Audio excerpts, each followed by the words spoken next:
नमस्कार मित्रांनो.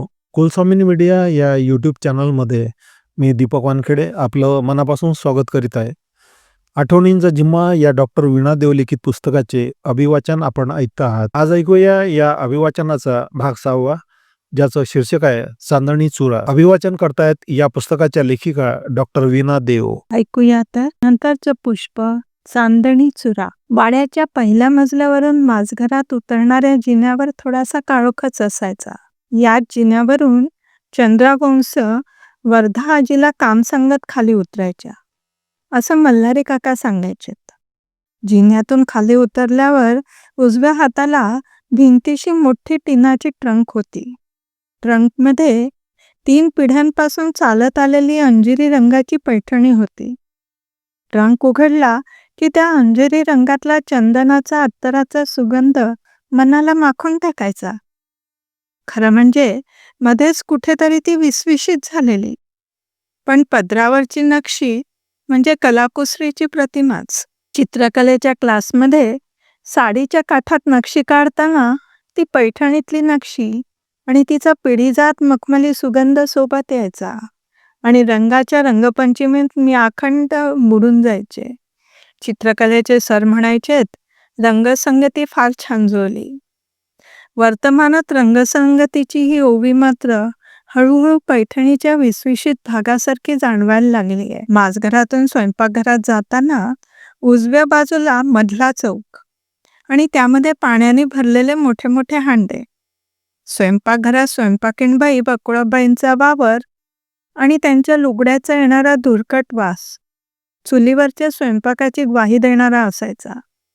खरं म्हणजे कवडसा बाहेरून आत येतो, परंतु चुलीवरून धुराचा एक मोठा कवडसा थेट कौलारू छतातून वर आकाशात जातोय असं वाटायचं.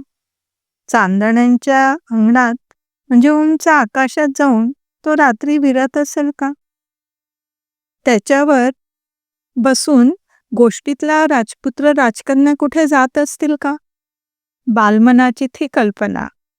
आज विमानातून प्रवास करताना सेकंदभर तरी तो कवडसा आठवतच राहतो.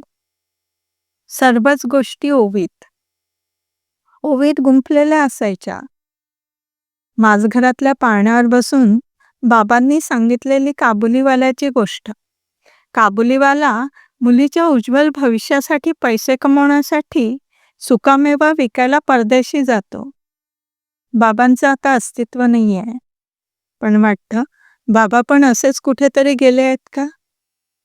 ना चिठ्ठी ना कोई संदेश, ऐसा कौन सा देश जहां तुम चले गए.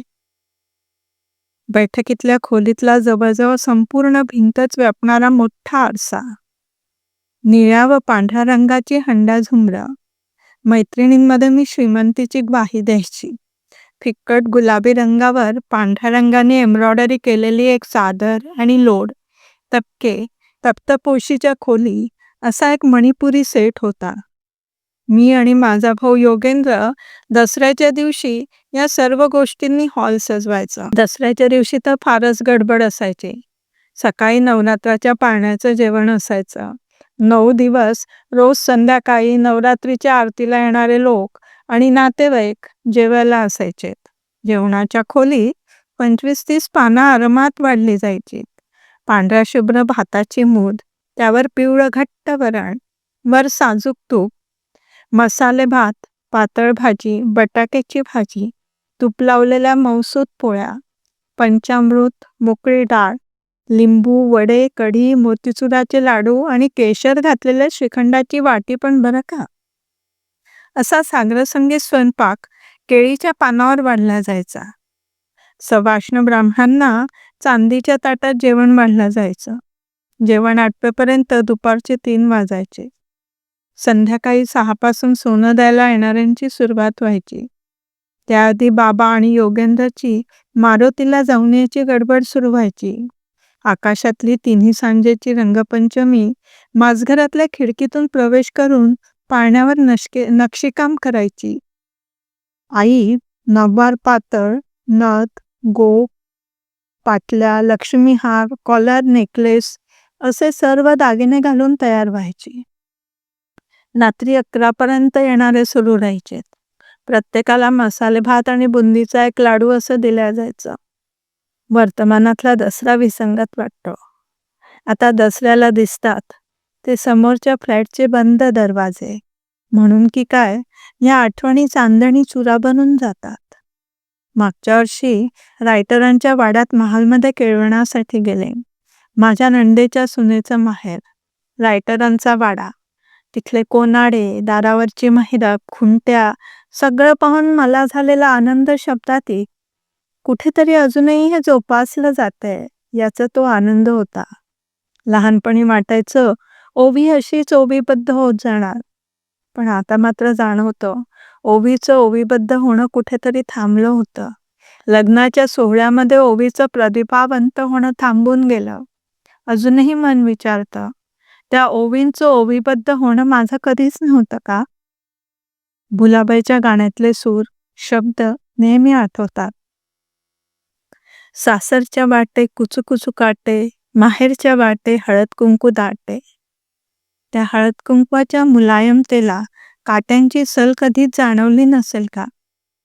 कदाचित वाडा संस्कृती नष्ट होण्यात तो सल पण दबला गेला का? तो सल, ती झळ, सिमेंट कॉन्क्रीटच्या घराला बेधून आत शिरण्यात असमर्थ ठरली का? पैठणीच्या विस्वेषित भागासारखीच अवस्था. बाकी पैठणी अजूनही चांगलीच आहे, पण तो विस्वेषित भाग, आठवणींचा झालेला चांदणी चुरा मी सतत वेचायचा प्रयत्न करते. भूतकाळाची आणि वर्तमानाची सांगड घालताना मनाला क्लेश व्हायला लागले, कारण त्या आठवणींच्या ओव्या वर्तमानात येताना उरला तो फक्त चांदणी चुरा.